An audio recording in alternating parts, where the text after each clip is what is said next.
when it comes to tax time, they get a shoebox and they take it to the accountant office. Like, can you take care of this for me? No accountant wants to do that, honestly.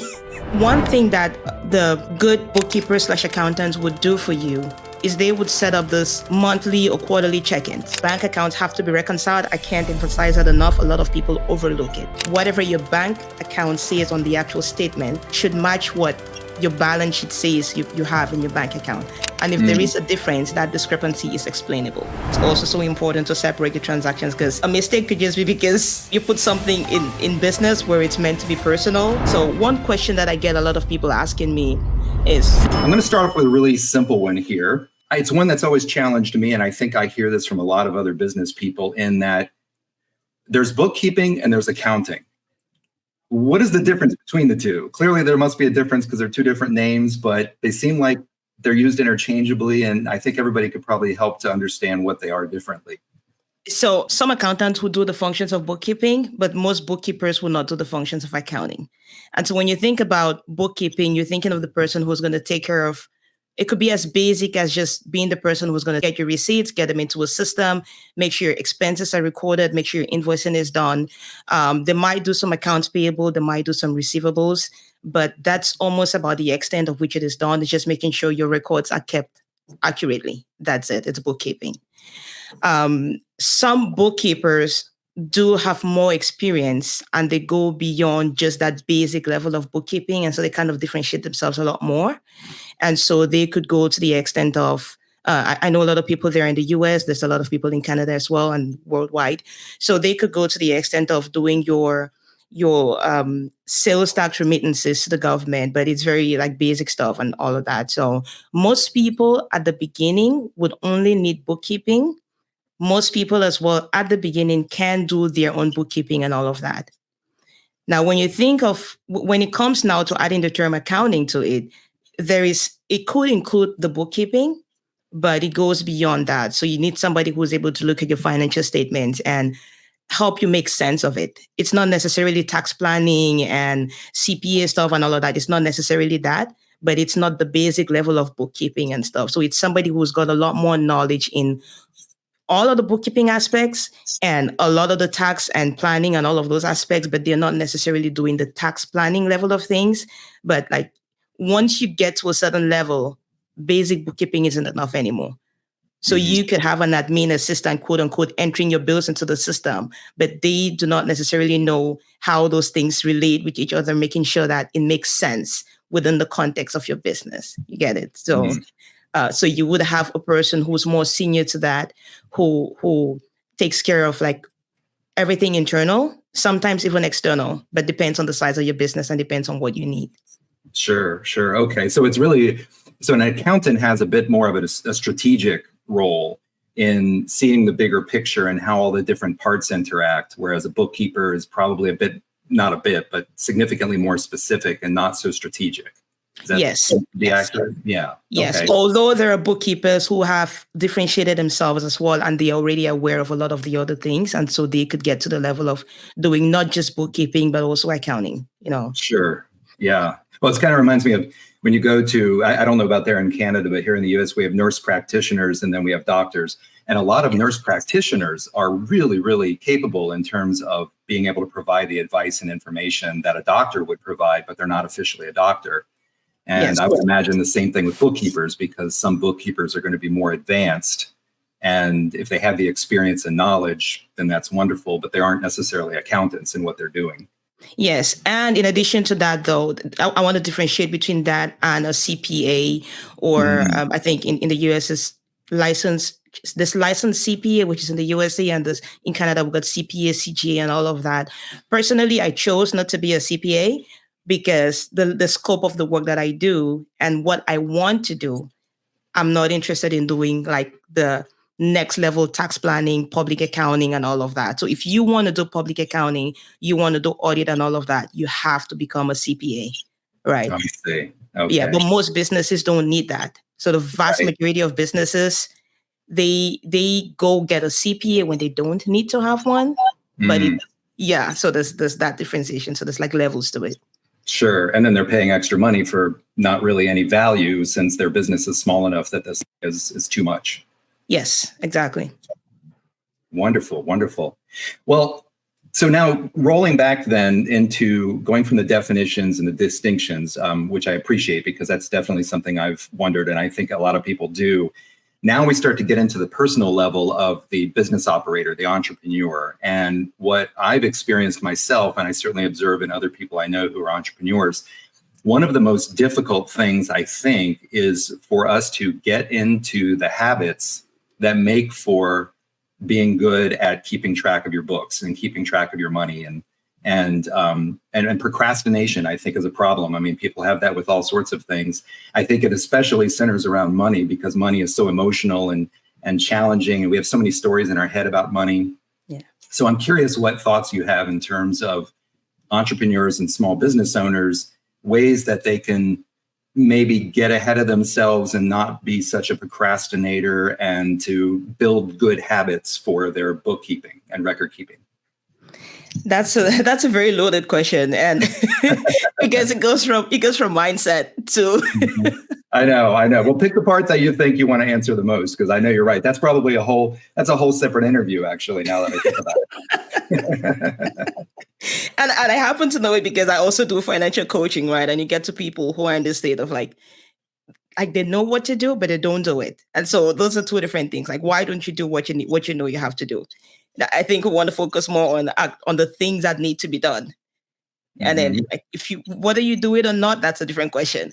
Now, so a lot of people, when they're going from I think a lot of people come from the corporate world where it's like you're 9 to 5, and then you get into your entrepreneurial phase where you start to do things on your own. And you don't get to, you don't, most of people don't make that switch to know that now they're running a business, which is kind of a separate entity from them. Especially people who, let's say you have an incorporated business in the US, if you're LLC, and I think people go to like S Corps and all of that, but that's like detailed stuff. But once you have a business and you've switched from that employee mindset to being like a business owner, lots of people forget to separate in the books themselves from the business. And so you would see the vast majority of problems that a lot of people have come from the fact that, number one, they don't even know what is supposed to be a business expense versus what is a personal expense. Number two, some people do know, but all of it is mixed up because to them, it's just them. And so when it comes time to do your taxes or do your, like the next level of stuff, the basics haven't been taken care of, which is the bookkeeping side of things hasn't been taken care of properly, or the separation hasn't been done. And so a lot of times people would turn to find accounting services when they are in trouble. Instead of thinking ahead of time to be like, okay, now I am starting a business. Maybe I don't need a CPA or an accountant or an ongoing whatever. You don't need that. But I need to find someone who is going to at least get me set up right and train me so that if I want to keep taking care of those things myself, I know I'm doing it the right way. And so for most people, they like, I get that a lot. A lot of people come to me when it's like, they're in a mess, they need to clean up, and we start from there. But the ideal thing is when you think you want to start, to look in your situation, what are the things I need to do? And if I don't know how to do them, who do I need to find who's going to either do it for me or teach me how to do it? And then from there, you can decide if you want to keep doing it or you want to give it to somebody else to do it for you. But set it up right. Right. I understand. Excellent. Well, that's a really, really good point, and I can relate to it perfectly. My background is in book publishing, and a lot of times people have come to me when they're already in the middle of the process and they've kind of gotten everything a little bit messed up, and now they need help, and then you need to undo things. And like you said, if you can just start off in the beginning, getting the right advice, not only does it save you money and headache, it just gets everything off on a much smoother track to begin with. Yeah, absolutely. Excellent. That's a great recommendation. And then, finding someone who can help you with the mindset too, if that's an issue. And I think people at a certain level probably have an understanding that they may have stories in their minds about money that might not be serving them. And so getting with someone who, like you, is a coach at the same time to be able to help them with that aspect of the business that isn't just entirely technical. Yeah, absolutely. And I love that you mentioned the separation aspect too, because that was one of the questions I was going to ask you anyway, which was about keeping the two separated, which I feel like is something that many people overlook. And it's kind of easy, as you said, especially if you come from a 9-to-5 working mentality where a lot of things were taken care of for you. You didn't have to do your own, withholdings and all of that sort of thing. And now you're into this situation where you need different bank accounts and you need to have a very strict separation between the two.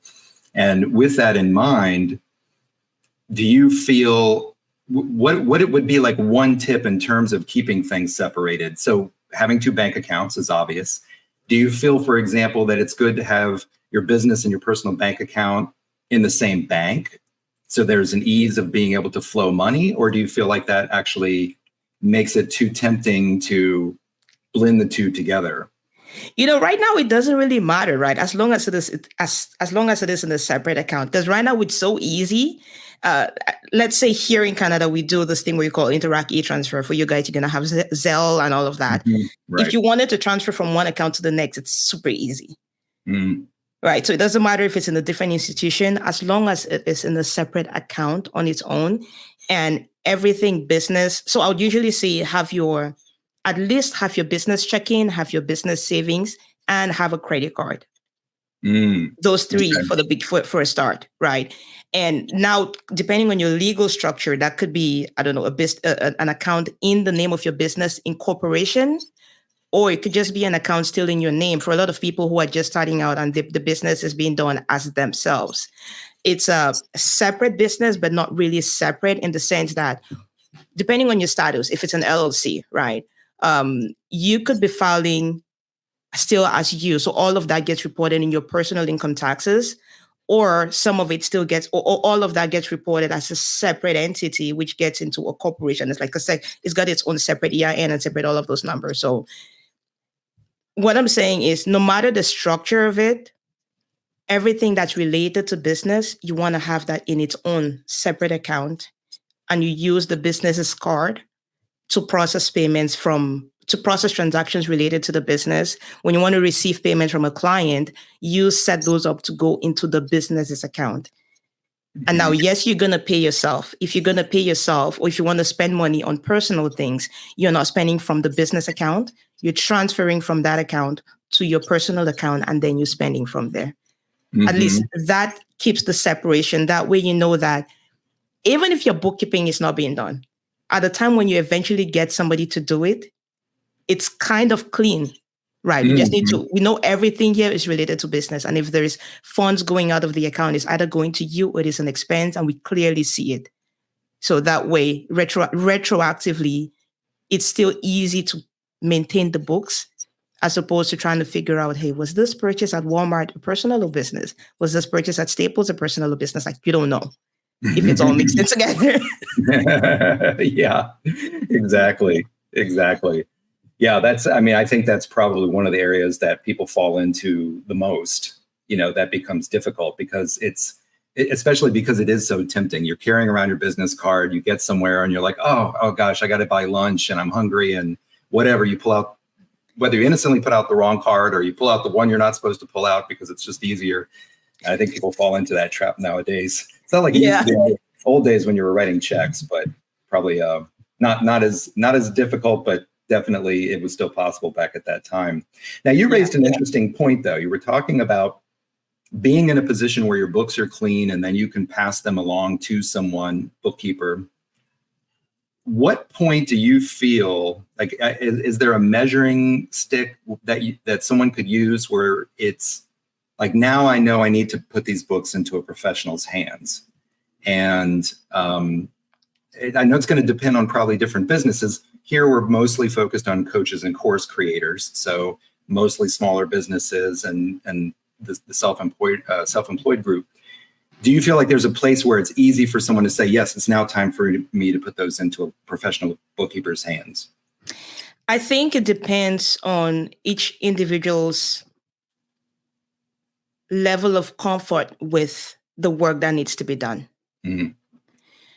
If you think you're not going to be able to do it consistently and you're going to fall behind like 3 months, 6 months, like if you're going to fall behind, it's better to give it to someone else to do than to keep procrastinating that I'm going to get to it and then you never do. Mm. But in the realm of the people we're talking to right now, coaches and on online coaches and course creators, I think your businesses are pretty simple that you can all do your own bookkeeping by yourself if it is set up right from the beginning. Right. You get it? So it's not in terms of revenue. It's not in terms of, I wouldn't really say it's in terms of complexity. I'm going to say it depends on the individual. Mm-hmm. Right. So you could have somebody who's just starting out and they're great at course creating. That's what you're supposed to be doing. Like you're going to teach them everything on course creating. Some people are just completely scared of numbers. Not because it's complex, but it's just because they panic when it comes to dealing with the IRS or dealing with the CRA, or they just panic with all of that. So if you as somebody who, like, you got to know yourself, you got to know, do I just need somebody to come and set this up for me and then train me and I can take it on?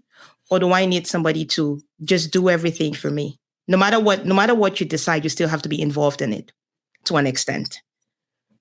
So for a lot of people, what currently happens, a lot of people choose to keep things in Excel.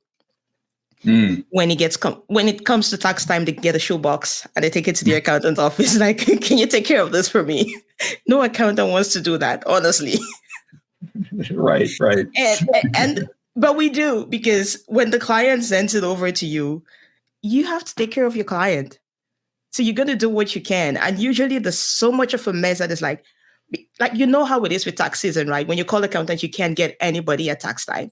But the pile is there. It needs to be taken care of. Something needs to be sent into the CRA. There is a chance that a lot of your business stuff is going to be missed because you are either not organized or you came in very late, or like there's something. It could be missed. Right.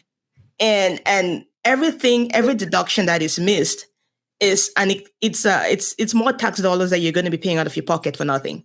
Right. Right. And so if you could keep your books properly in a way that is going to reduce your taxes, or it's like things are so accurate that you know the amount of taxes you're paying and what you're actually supposed to be paying, isn't that something you would want? Yeah. So it comes down to the individual. Like, what are you comfortable with? What are you able to deal with? Do you think if we set up this process for you until you go do this on a weekly basis, on a bi-weekly basis, whatever that is, whatever the cadence is, are you going to be able to do it? And it's going to be a good practice for you to just find a way to simplify the things for yourself. So you get an accounting system. I usually recommend QuickBooks because it's easy. Okay. And it's easy to go in and make corrections to any errors that you've made. And I can work in the file, you can work in the file, your bookkeeper can work in the file. So I recommend QuickBooks generally. If you're comfortable with Excel and you think you want to keep your stuff in Excel, by all means. But it's going to add a level of work to you, because then you need to manually key in your information or download the CSV from your bank and then do that, while there are softwares that can just connect to your banking, and then you go and just classify things according to how you've been trained to do them. So keep it as simple as possible, create a system for yourself. And when it gets to a point where you think you need help, you will know, and then you can find help. Right. Yeah. And I think going back to the question we talked about earlier regarding habits, I would imagine at least something that's worked for me, to the extent that I've been good at this, because I can't say I'm perfectly good at this, but setting an appointment every week. And I got this idea from my dad, because I remember when I was a little kid, every Sunday he would sit down and do bills. Yes. He would write his checks on Sunday evening, and then he would put them into the envelopes and put the stamps on and all of that process. And I never really realized until much later how important that is. And I think it's probably the same thing here, that keeping the books obviously is not automatic. I mean, as automated as the systems are, whether it's QuickBooks or whatever, we still have to do the work. And, we can now get things transferred automatically from the bank. But like you said, you have to go in and you have to do parts of it. And so maybe just setting a particular time each week as a standing appointment with yourself, is that a good idea? It is absolutely a good idea. And the more you do it, the more you're going to realize it takes you less and lesser time. And for most of your people, I don't think they have a lot of transactions. So you could get so good at it that it takes you 15 minutes every week to just go and classify your own transactions. And that would save you a ton. So Nice. setting that appointment with yourself, it could be, I don't know, now it comes down to what your personality is. Are you a morning person, an evening person? What time is best for you? Where even if you're a person that's scared of numbers, okay, at what time are you less anxious? At what time can you do this? You create the time to be able to do it, right? It's once a week or once every 2 weeks at the maximum. And you because the more you do it too, the simpler it becomes for you and the more familiar you get with the system. Mm-hmm. Right. And there are tools related to that. So I'm just going to give out a few tools. So within QuickBooks itself, and this is not a promo for QuickBooks, like no pay, no, I'm not getting paid for any of this. It's just a tool I use and it's Sure. simple. Right. So they do have an app where you can just you pretty much have it on your phone and Mm. in line with keeping your receipts, if you open up the app and there is something called Receipt Snap. So you take a picture of your receipt within the QuickBooks. You take a picture of your receipt and then QuickBooks is connected to your bank account. You took a Mm-hmm. picture of your receipt from within QuickBooks. It can read the data and match that to the transaction from your bank account. And all you need to do is tell it, where do I put this? If you Mm-hmm. make it a habit of taking a picture of all of your receipts as they happen, or let's say you decide at the end of the week, I'm going to take a picture of all the receipts. You take all of those and it's in the system. You have access to it. Your bookkeeper or your accountant has access to the file. And depending on whatever arrangement you have with them, it could be they come in and review it once a month or once a quarter, right? That way, like you're involved in doing the work. You are keeping your books in a way, but you have somebody whose eyes are in the books, making sure that the things are being classified properly. And Right. so when tax time comes, you are not sitting with a shoebox full of receipts trying to say, what do I do with this? Because you took care of it throughout the year. Right. Right. Right. So it's creating that system, finding the tools that are going to be useful for you and recognizing when you don't know how to do it anymore and getting the help for it. Mm-hmm. Yeah. Mm-hmm. Yeah. And I would imagine you probably also feel that the process of doing that brings a level of confidence in what you're doing. It also helps you to be really on top of what you're doing. And I know that sounds obvious, but the thing is, so many people, I mean, you hear stories, like, let's go beyond probably the people paying attention to this, but you hear these stories of these multimillionaire celebrities or athletes who are taken advantage of by someone in the financial aspect, right? Well, part of that, I understand they have to outsource a lot of what they do because they're very busy. But at the same time, if you have a certain baseline understanding of your business and you have an understanding of finance at a baseline, if something is a little bit off, you're going to be more likely to notice. Yes. And so let's say you are involved with a bad bookkeeper. I didn't even think of this till just now. My very, very first business bookkeeper, I kid you not, I was only 18. I started my first business when I was 18. Mm-hmm. He was a drunk. And I didn't know it at the time. I picked him because he was close to me. That's how naive I was at the time. But I came into his office one time to get some paperwork and they smelled the alcohol and everything like that. Mm-hmm. Long story short, because that could be a long story, I came to discover that, he wasn't really the best person for the job because he wasn't staying on top of things and he wasn't keeping track of things. And this was long enough ago that it was before a lot of the automation we have now. Yeah. But if I had been more on top of my own business in that regard, so in that case, I outsourced too soon.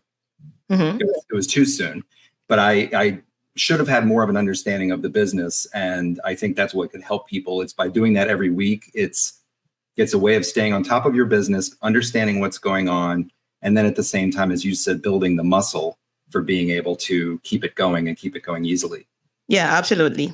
And one thing that the good bookkeepers / accountants would do for you is they would set up this monthly or quarterly check-ins. Mm. So when everything is done, you guys would sit together and look at it. It's over Zoom. Now it's easy. You sit together, you look at it to be like, this is what we've done. Bank accounts have to be reconciled. I can't emphasize that enough. A lot of people overlook it. Your bank accounts need to be reconciled on a monthly basis. And what that simply means is you look at expenses classified, your balance sheet, whatever your bank account says on the actual statement should match what your balance sheet says you have in your bank account. And if there is a difference, that discrepancy is explainable. Could be a check you've issued that is still in circulation, like you have to reconcile your bank account. I take over lots of books and I see where the accounts have not been reconciled in ages. And I'm like, how do you know that everything has been classified? How do you know that? Because if your balance sheet is wrong, your books are wrong. Because something is sitting somewhere that it doesn't belong. And if you pay attention enough, you will know when something feels off. You can't tell what is off, but you will know that something is off. And if you're involved enough, like, you will know. Right. But you just need to put your eyes into it. And being able to backtrack mistakes. So if you make a mistake and you've been doing this every week, or even every a couple of weeks, or even once a month, being able to go back and source that mistake is going to be a lot easier than if it's 8 months ago or 9 months ago or whatever the case might be. Right. And that is why it's also so important to separate the transactions, because a mistake could just be because, you put something in business where it's meant to be personal. Like, there's lots of reasons why you could have those mistakes. So it's very important to have that separation between business and personal. It's important to ask for help when you need to. It's important to look at it. And it's important to, like, you will have a gut feeling, you will know. You can't be so scared of numbers that you don't look at your own books. You have to look at it. Like in your case, if you hadn't walked into your bookkeeper / accountant, you'd have thought he was doing everything that was meant to be done, and he wasn't. That's right. Yeah. And there's something I wanted to share as well with the audience. So one question that I get a lot of people asking me is either what are the things that what can I deduct as a business expense? What is a business expense? Or is this a business expense? Is that a business expense?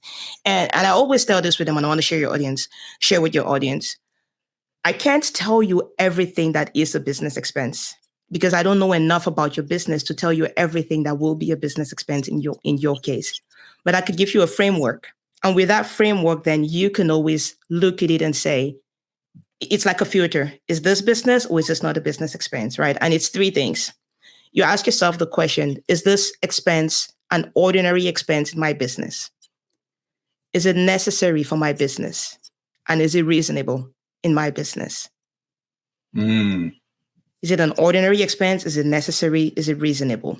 And I could go down and break it again. So, for example, I'm an accountant. I do accounting, taxes, bookkeeping. I also do podcasting. Okay, now, most accounting businesses, a microphone will not be an expense.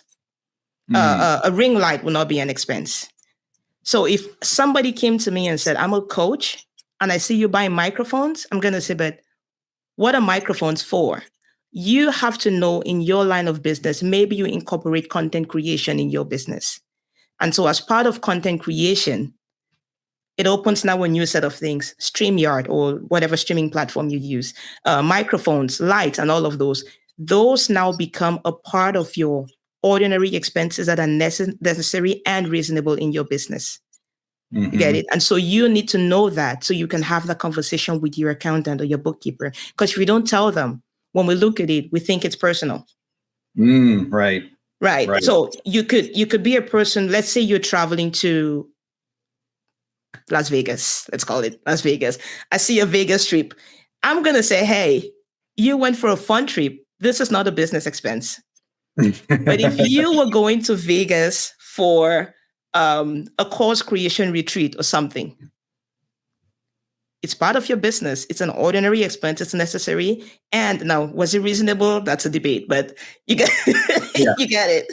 Yeah, so if you have that framework and you understand what is ordinary and necessary and reasonable within your business, it gives you the tool to not only stop asking the question, is this a business expense? You take back the power and you can tell your accountant, this is part of my business. This is why I did this. And you always need to have the receipt and all of that to justify why, like the reasonableness and the reasonableness, is that a word? Reasonableness. Yeah. Okay, of the expense. So it's a framework that I share with everybody. And it's like, okay, I think your audience is going to find that useful. Well, that's a really wonderful, because I think understanding things conceptually is always the best way to go when you can, because then that answers a lot of questions going forward from there. And if you understand those three key factors that you mentioned, and then being able to tie that back into your industry, because you're right, it's industry specific. And if you know what's normal in an industry, it's just like being able to take a certain income in a nonprofit situation, or being able to take a certain income in other situations. There's normal and there's not normal.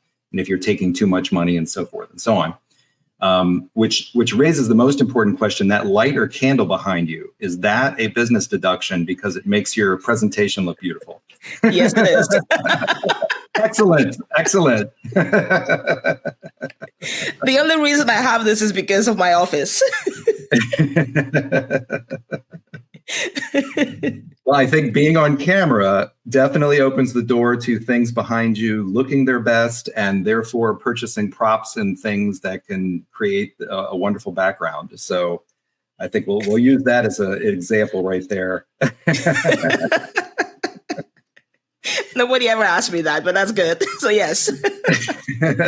And all the lights and everything. But then you can't go exaggerating on it. So I can't go buying CNN level stuff in the name of I do a podcast. Like, my business is not media. My business is coaching, consulting, and all of this. And I use these tools as part of my business. So it becomes necessary, ordinary, and reasonable in my business. Yeah. No, that's a really great distinction, because I can imagine now that so many people are podcasting or doing other media forms, they might get crazy and think, oh yeah, I can spend $10,000 on my setup. And it's like, no, not necessarily.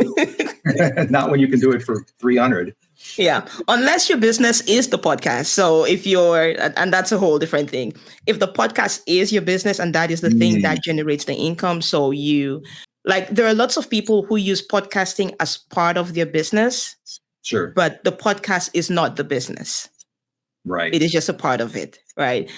So that would be different. So if I go back to the CNN example, media is their business. So there's a lot of things that will be part of business expenses that I can't take as business expenses. It just has to come back to like within my industry, or not within the industry, but within my business. Because within the industry of accounting, a microphone is not. But within my business, podcasting is part of it, because I do speak to XYZ kind of people for XYZ stuff, right? So that becomes, it's a necessary part of generating clients or referrals or whatever it is for your business. So it is business expense. Right. And it's almost like concentric circles. You have your center, which is your core business, and that's an essential function for what you're doing. And then you go out from there. And as you said, podcasting is part of what you do. It supports the business, but it's not necessarily your core business, as it would be for a dedicated podcaster. And then there may be 2 or 3 rings outside of that where you get less and less relevance. Yeah. What you're doing, but it's part of it. Exactly. Yeah. If you love this video, check out this one right here next to me. I think you'll love it.